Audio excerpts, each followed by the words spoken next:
আকলিমা আক্তার। আমি শহীদ মোহাম্মদ মোস্তফা কামাল রাজুর ওয়াইফ। আমার হাসব্যান্ড আমার হাসব্যান্ড ২০শে জুলাই আহত হন আমার বাসার পাশেই। আমি থাকি চিটাগাং রোড বিরাজিন পাইনাদি নতুন মহল্লা। তো আমার হাসব্যান্ড যে যখন আমাদের বৈষম্য বিরোধী আন্দোলন শুরু হয় চিটাগাং রোডে ২০শে জুলাই, তখন উনি বাসা থেকে ছাদে দেখতে যান। ছাদ থেকে যখন দেখে যে নিচে সবাই জড়ো হয়ে দেখতেছে, ওইখানে ছুটে যান। ওইখানে ছুটে যাওয়ার পর উনি ওইখানে দাঁড়াইয়া সবার সাথে দেখতেছে। ওইখানে উনার মাথায় গুলি কোত্থেকে গুলি লাগলো আমরা ঠিক বলতে পারি না। তবে আমরা তো জানি এগুলা পুলিশে করছে বা পুলিশের গুলিতে আমার হাসব্যান্ড মারা গেছে।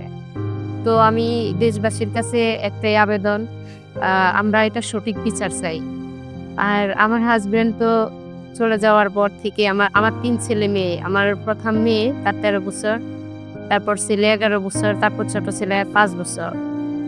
তো আমার হাসব্যান্ড সবসময় আমি মা, আমার চেয়ে আমার ছেলে মেয়েরে বেশি সময় এখন আমার ছেলে মেয়ে আমার হাসব্যান্ডকে ছাড়া খুবই অসহায়। ওরা বাবাকে অনেক মিস করে। ওরা বাবাকে ছাড়া ভালো নাই, কিন্তু আমি ভালো রাখার চেষ্টা করি। কিন্তু আমি তো মা, আমি তো পারি না। আমার এর আগেও আমি গ্রাজুয়েট কমপ্লিট করা, কিন্তু আমার হাসব্যান্ড ছাড় নাই, আমি চাকরি করি। আর আমি এখন পাগলের মতো চাকরি খুঁজতেছি যাতে আমি আমার ছেলে মেয়ের জীবনে একটা ভালো ফিউচার করতে পারি।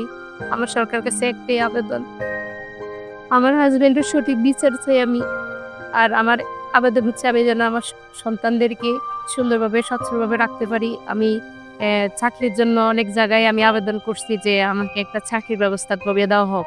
কারণ আমাকে স্পেশালভাবে যদি চাকরি না দেয় তাহলে আমার এইজ প্লাস হয়ে গেছে। সরকারিভাবে যে এইজ আমার এনআইডি অনুযায়ী আমার ৩৩ প্লাস হয়ে গেছে।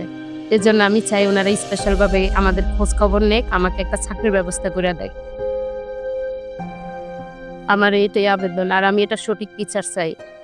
যাদের গুলিতে আমার হাসব্যান্ড মারা গেছে, আমি ওদের বিচার চাই।